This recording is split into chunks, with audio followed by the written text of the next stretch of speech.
The Wicked Pumpkin. Shouts and screams chased the Witch of Westwick back to her hut in the forest.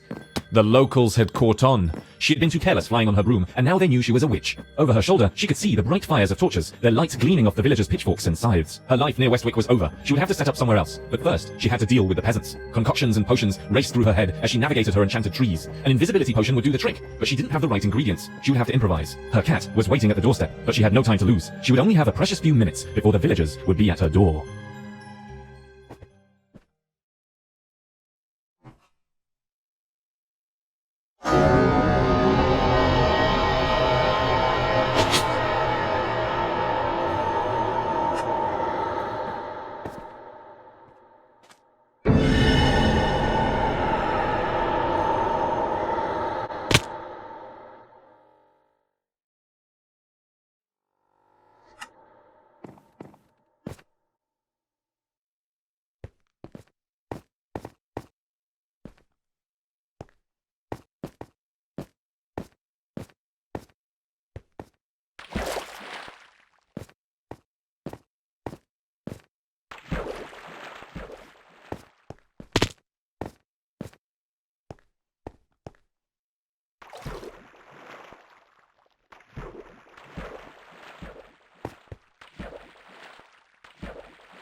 Every second that passed, the shouts of the villagers grew louder. The witch raced around her hut, grabbing potions, roots and flowers and casting them into her cauldron. She didn't even know if what she was making would work. Her best hope was that it would grant her invisibility for just a short while, enough to be able to grab her most precious things and take off into the night. She grabbed the last of the ingredients and cast them into the cauldron. Pumpkin innards, chicken leg, and begonia stem, then stirred vigorously. The liquid inside the cauldron turned orange, blue, and then simmered down to a green. It was done.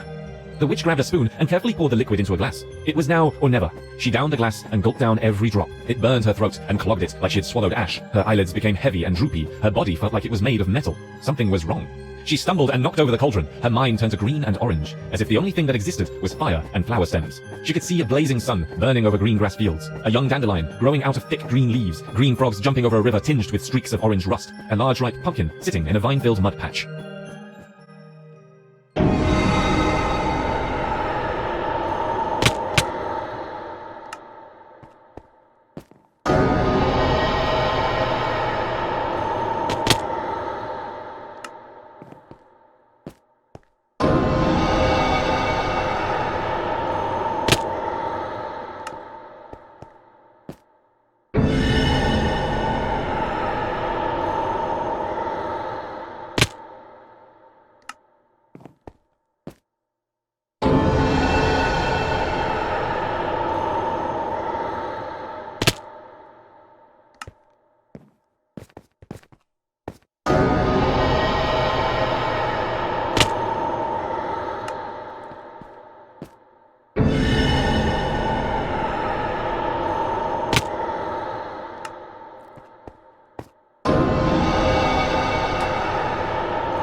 When the witch finally escaped the madness of the potion, she tried to regain her bearings. A large scarecrow stood slanted off to her right, and all around her she was surrounded by pumpkins. She had turned herself into a pumpkin. Aha! She thought to herself, I did it! I tricked those nasty peasants! She laughed inside her head with a mirth that only wicked witches turned into pumpkins could have. She hadn't intended to turn herself into a pumpkin, but it did the job. Now all she had to do was wait until the spell wore off.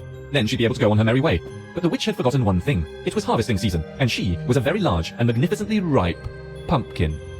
So, the witch waited, and waited, and the spell didn't wear off.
Now the Witch of Westwick had finally disappeared, there was nothing on the mind of the farmers except their beautiful pumpkins.